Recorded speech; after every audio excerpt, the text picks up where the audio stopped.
Davi não teve tranquilidade, não teve sossego. A palavra de Deus nos diz que por 2 vezes Saul lançou uma lança, dizendo: vou encravar Davi na parede, porque ele era guerreiro. E por 2 vezes Davi, ainda um garoto, ainda um menino franzino, conseguiu se esquivar daquela lança.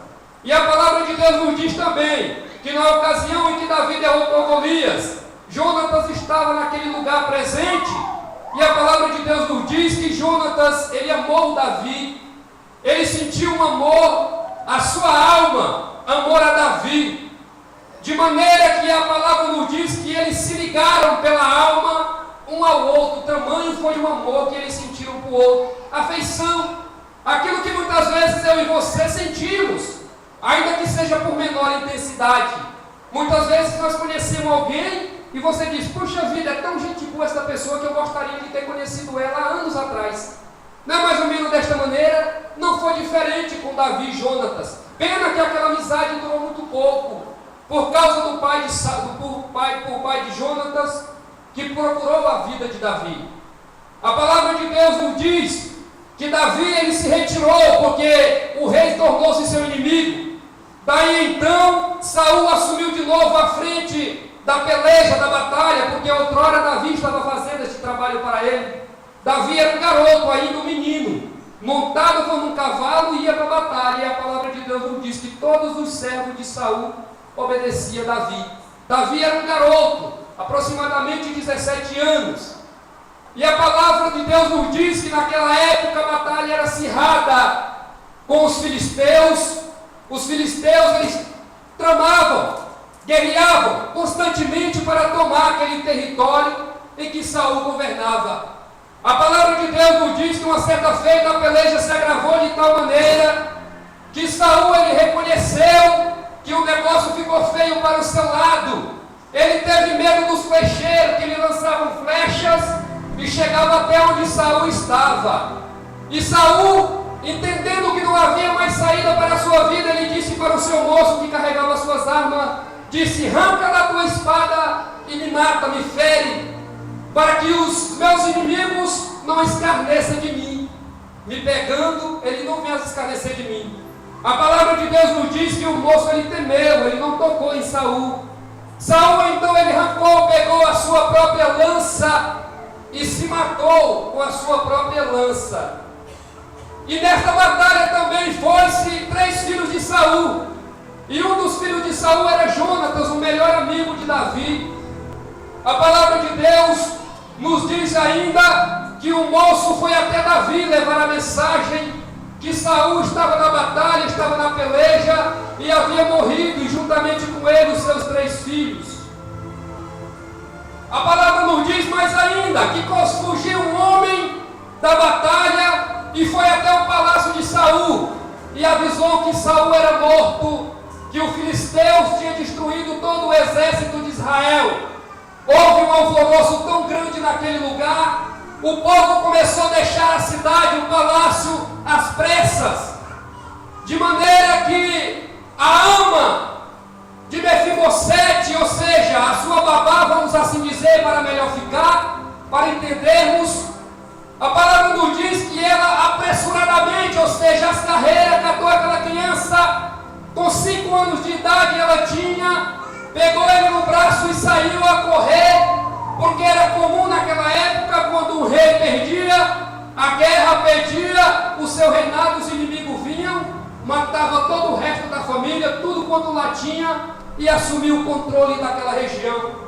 A palavra de Deus nos diz que aquela mulher tropeçou com aquela criança nos seus braços, de maneira que essas crianças veio quebrar os 2 pés, teve os 2 pés aleijados. Irmão, sabe que naquela época não havia ortopedista. É uma coisa muito simples para os nossos dias, para consertar, mas naquela época era muito difícil, de maneira que os seus pés vieram, os seus ossos enrijeceram, cresceram, engrossaram e ficaram tortos, ficaram aleijados. E a palavra de Deus nos diz que ele ficou num lugar, numa cidade, por nome de Lodebar.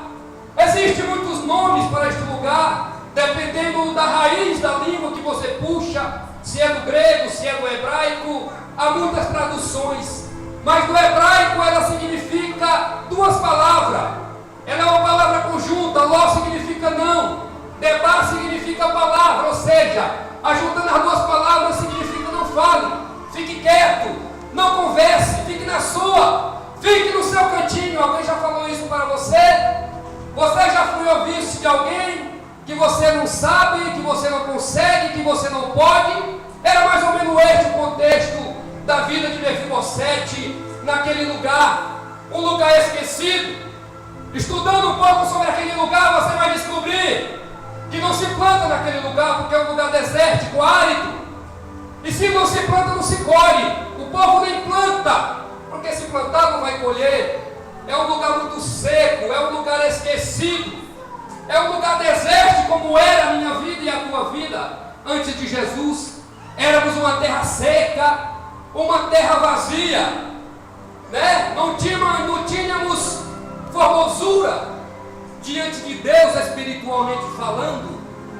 E a palavra de Deus nos diz que aquele homem ficou naquele lugar por muito tempo. E a palavra de Deus nos diz que no decorrer deste tempo, Davi se engrandeceu muito. Davi conquistou território. Ele não conquistou não somente o território que Saul tinha, mas muito mais ainda do que Saul tinha. Davi conquistou grandes terras, respeito, tinha um grandioso exército respeitado. E só para que os irmãos possam se inteirar um pouco mais, os irmãos leem acerca dos valentes de Davi. A Bíblia nos diz que ali havia homens ferozes na batalha. Há relato de homens, um só matava 300, 200, 150.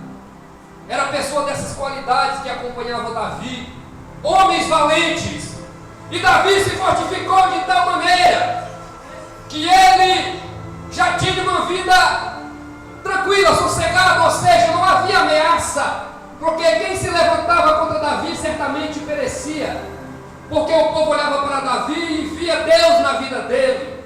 Saul por muitas vezes viu isso na vida de Davi. Ainda ele menino, ele sabia que Deus era na vida dele.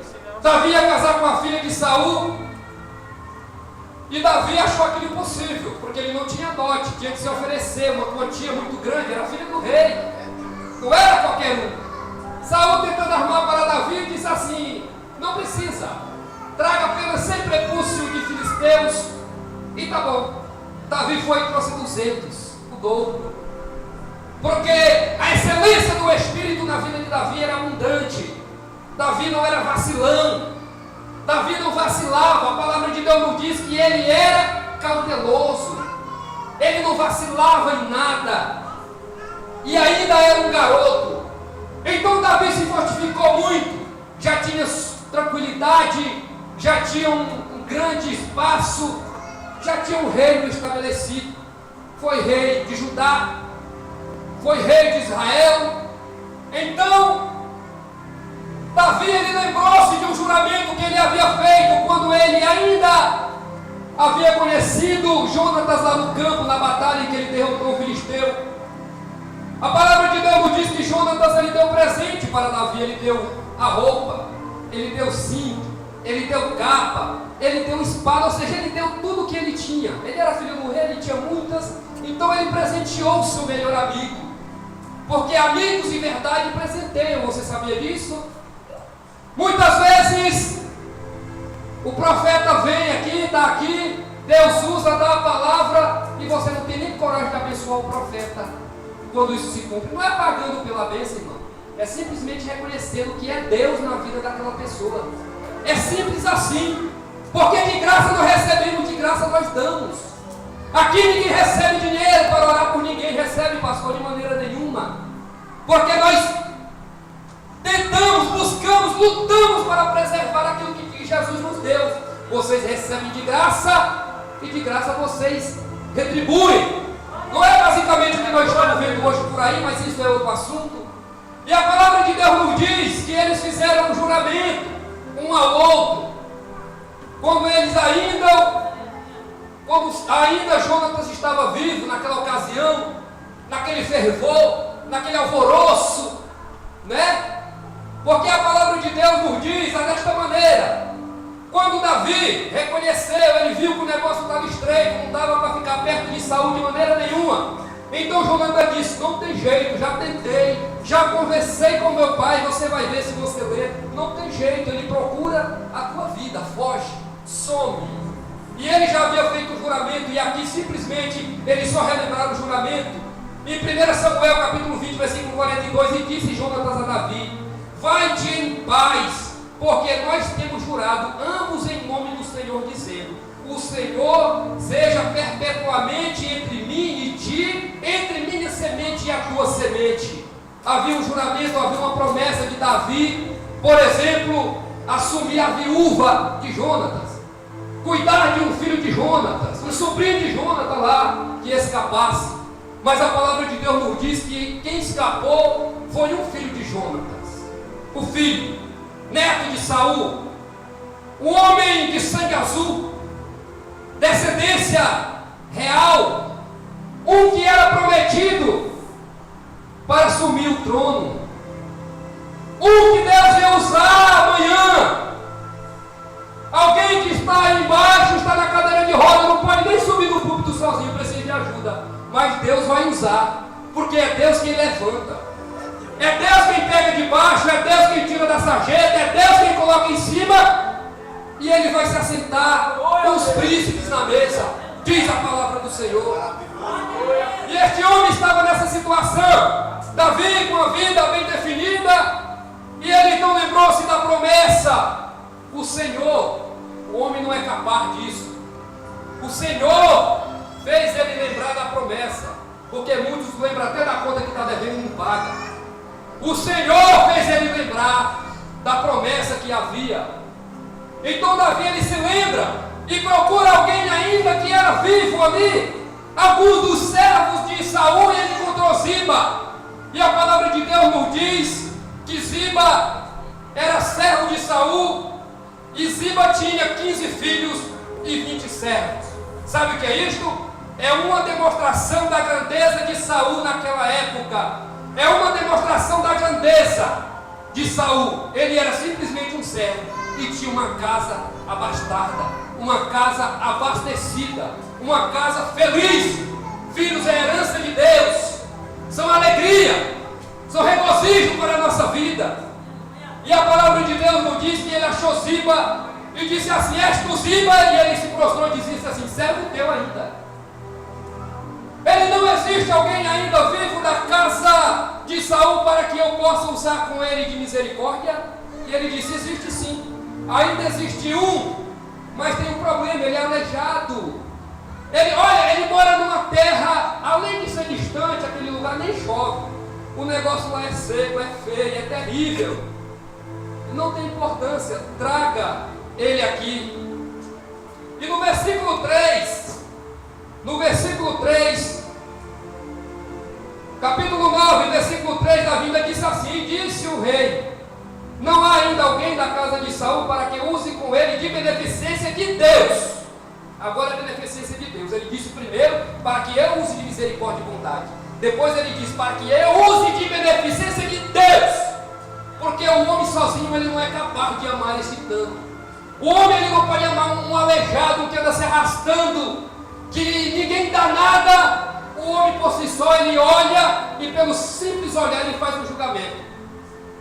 Porque eu acho que aquele cara ali puxa um baseado, né? A gente olha e julga assim, facinho.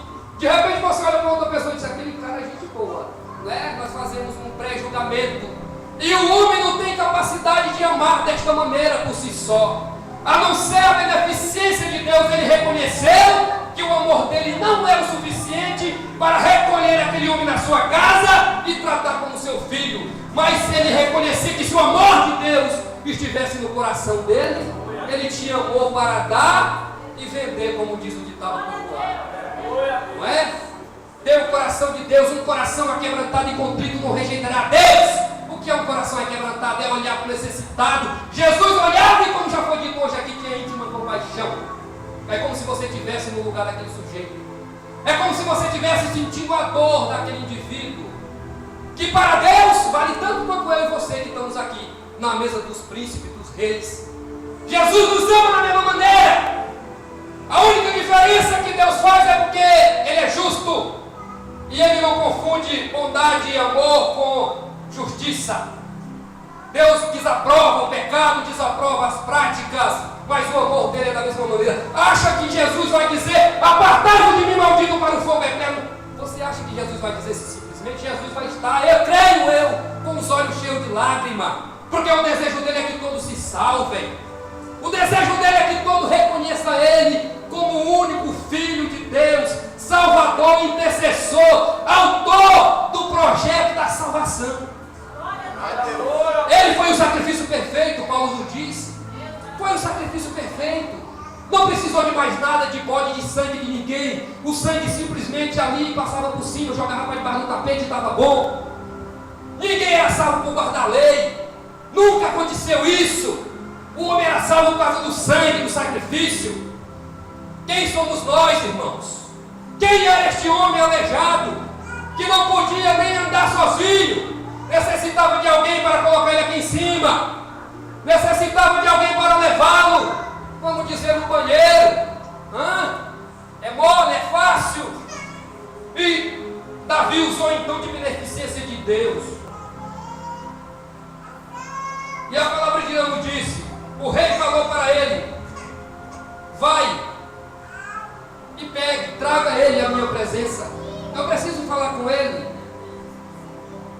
Numa cidade desértica, uma cidade que ninguém dava nada, ele estava na casa de um homem por nome de Maqui. Uns dizem que este homem era pobre, era miserável, porque dizem que o nome dele significa vendedor, vendido. Nada disso. Está lá, está registrado aqui quando Davi fugiu daquela batalha, quando Absalão tomou o reinado. Davi se hospedou na casa desse homem, ele deu viveres, ele deu passas, ele deu pão, ele deu carneiro, deu gado, para suprir a fome dos seus soldados, do seu exército. E este homem estava naquele lugar, e de repente, quem chega lá? A carruagem do rei, porque ele é aleijado, não pode andar de cavalo, simplesmente um cavalo, tem que andar de carro. Quem tinha carruagem era simplesmente eram os reis, não é? Coisa linda, 4 cavalos ainda, e 2 homens lá, de cá, outro de lá. Imagine, se era do rei, dá para você imaginar que a carruagem do rei, no mínimo, era banhada de ouro. No mínimo, né? Adornada aí de pedras preciosas. E esta carruagem entra naquele lugar, e os moradores daquele lugar, com certeza, tiravam sarro da vida daquele homem, porque com certeza deveria saber que ele era um príncipe.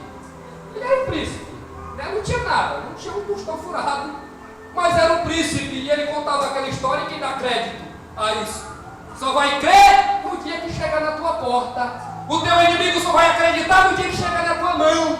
No dia que você estiver glorificando a Deus, no dia que você estiver cantando o hino do louvor, no dia que você estiver oferecendo um culto de agradecimento que isso E a palavra de Deus nos diz que ele entrou, foi levado diante da presença. Chegou na presença de Davi. E Davi disse assim: és tu Ziba? E ele disse: servo teu. E ele falou: não temas. Porque ele não sabia o que ia acontecer lá, foi meio desconfiado, achou que talvez Davi fosse passar a régua no último que sobrou, né? Para não correr o risco de assumir o trono. Era assim naquela época. Não temas, não temas, porque eu usarei de beneficência para contigo, usarei de misericórdia para contigo. Ele disse desta maneira para Davi: quem sou eu? Quem sou eu para que de mim tu te lembres? Eu não passo de um cão morto. Veja o estado deplorável desse homem. Veja o tamanho das expectativas de vida, dos sonhos, do desejo deste homem. Qual era o objetivo que um homem desta natureza? Ele se achava um cão. Ele se achava um cachorro. Qual era a qualidade dos sonhos deste homem? Será que as palavras que ele ouvia, às vezes, saíam como um soco, porque ele era um príncipe e vivia numa situação daquela? Não é verdade? A palavra que aquele homem ouvia chegava no ouvido dele como se fosse uma porrada, um soco de maneira que a sua autoestima, a sua moral estava lá embaixo. Se achou, ele não se achou nem gente, se achou um cão. Ele se achou um cão, um lixo. E foi desta maneira que Jesus nos achou, viu? Foi desta maneira que Jesus nos achou. Espiritualmente falando, não tínhamos parecer e nem formosura, como Jesus não teve na cruz do Calvário, por causa do meu pecado e do teu pecado. Do lamaçal fomos tirados. Ele nos deu um banho, Ele nos purificou e Ele está nos lavando pela sua palavra. Porque a palavra dele é a verdade. E se você tem veste branca hoje é porque você foi santificado na verdade, que é a palavra de Deus. Porque a palavra de Deus é que nos santifica. É a consagração. Busque a Deus. Ore. Porque você vai receber de Deus. Ninguém tem aqui o suficiente, tudo que você vai receber de Deus, senão não estaria aqui. Você tem grandes coisas para receber de Deus. Aleluia! Aquelas promessas que você tem, ainda que seja pequenininha, esteja lá ainda como um grão de mostarda, regue ela com as tuas lágrimas que ela vai crescer. Porque a semente de mostarda, ela é muito pequenininha, mas quando ela brota, a árvore fica muito grande. Jesus comparou o reino de Deus a um grão de mostarda. Esse homem chegou diante de Davi. Davi, restituirei as terras do teu pai, e mais ainda este servo aqui que está do meu lado, que era servo do teu pai, agora ele é teu servo, a casa dele é tu que vai governar, os seus filhos, os seus servos estão todos ao teu comando, e que continuamente ainda comerás a minha mesa. Meu Deus do céu! Maravilha! Não temos, irmão, não temos beleza, não fizemos nada, não merecemos nada para estar aqui. Pessoas que fazem tantos esforços para estar na presença de Deus, pessoas que se esforçam, fazem da tripa coração, que nem diz o outro, para estar na presença de Deus, e muitas vezes levam uma vida conturbada, caindo aqui, levantando ali, falando de um, vai de outro, hoje eu tomo ceia, depois não tomo e vou de novo. Este homem não fez nada, nada, passou a sua vida inteira se arrastando. Mas a misericórdia de Jesus alcançou ele. Aleluia! Hoje ele não precisou fazer nada, porque o sacrifício de Jesus foi gratuito e suficiente para a vida dele, e não foi diferente na minha vida e na tua vida. É desta maneira que Jesus ele faz na nossa vida, e o objetivo final, se tu guardar a tua fé, tu vai sentar na mesa, e quem vai te servir é o próprio rei. Davi representava Deus. Davi representava Deus nessa história. Aquele mendigo representa toda uma nação que não conhece a Deus, não tem nada para receber de Deus, mereceu o inferno, mas Deus achou graça, Deus achou graça, Deus achou graça na vida dele, e Deus deu a ele tudo quanto ele nunca sonhou com aquilo, Deus deu gratuitamente. Não temas, ó pequeno rebanho, porque Deus vos agradou dar o reino. Deus vos agradou dar o reino. Quem é que vai tirar da tua mão? Paulo falou, é a prova, é a luta, é a peste, é a fome. Quem é que vai tirar da tua mão? Quem vai tirar? Agora prepara em nome de Jesus. Quem vai tirar da tua mão? Se foi Deus que te deu gratuitamente, você é imerecido, é graça imerecida. Não fizemos nada, é favor de Deus. Sabe o que é favor de Deus? Graça é um favor imerecido. Não merecemos nada, merecemos o inferno. Muitos estão aqui, irmão, ainda pela misericórdia de Deus, porque Jesus Cristo entrou no teu coração e te deu coragem para tu levantar a mão. Senão não estaríamos nem aqui. A casa de Deus é formada, é um hospital, aqui tem tudo, irmão, que antigamente não prestava. Não é assim? A começar por mim, passou por aqui primeiro. Eu não era boa vista não, Jesus Cristo. Se fazia, mas não era. Oh, Pai querido. E Jesus, ele não lava. Jesus, ele não purifica. Jesus, ele não põe na mesa. A palavra de Deus nos diz que este homem comia na presença do rei como se fosse um filho, por causa da beneficência, por causa de Deus, do amor de Deus, por causa de Jesus Cristo, que se ofereceu pela minha vida e pela tua vida. Não, irmão, você não precisa ficar por aí procurando. Hoje eu vou aqui, hoje eu vou ouvir uma palavra, hoje eu quero ouvir bênção. Não tem bênção não, irmão. A maior bênção é tu comer na mesa do rei naquele dia. Naquele dia, se tu estiver na mesa do rei, tenha certeza que você alcançou o objetivo maior, e é uma coroa preparada para você naquele lugar. Eu creio, porque a Bíblia nos diz desta maneira. A Bíblia nos diz, irmãos, que tem uma coroa preparada, uma pedrinha branca, com o teu nome. Esse que não tem aqui na terra não, é um outro nome. Outro nome. Deus vai te chamar sabe. Coisa gloriosa, hein? Imaginou? Hã? Deus, ele vai dar um nome que nem existe na terra, né? Deus não repete nome não, viu? Deus não repete não, ele tem um nome para cada um e ainda sobra nome aí. Deus é sábio, não é? Não é que nem nós que ainda colocamos o nome do filho do vizinho, né? A gente faz assim, a gente acha bonitinho, mas Deus tem uma coisa especial para você e vai pôr na tua mão e é só você que vai saber. Porque você vai fechar a mão como se fosse um amigo secreto, né? Aquela folha de amigo secreto, é assim, tá entendendo? É só você que vai saber. Glorificado seja o nome do Senhor. Louve a Deus aí, servo de Deus, em nome de Jesus. Glorifique, magnifique, fique de pé em nome de Jesus. Dê glória a Deus. Agradeça a Deus, agradeça a Deus. Preste um culto de agradecimento pelo aquilo que Ele já fez pela tua vida em nome de Jesus. Oh Deus! Aleluia! Glorificado seja o nome do Senhor.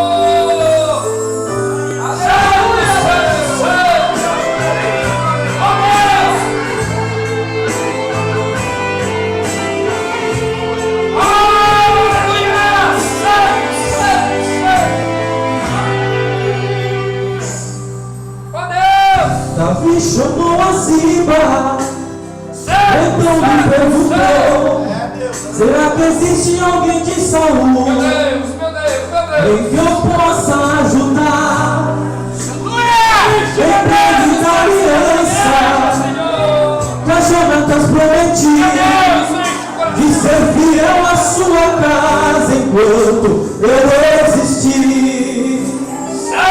Precisava responder, existiu, ó meu Senhor, Davi criou debar, terra de Senhor, onde opera a maldade, a miséria e a realidade, terra sem sombros, lugar de pavor. Davi pergunta a Ziba: fale mais neste momento, por favor me diga agora o seu nome. Se chama Mefibosete, mas porém não pode andar, é aleijado dos seus pés, só consegue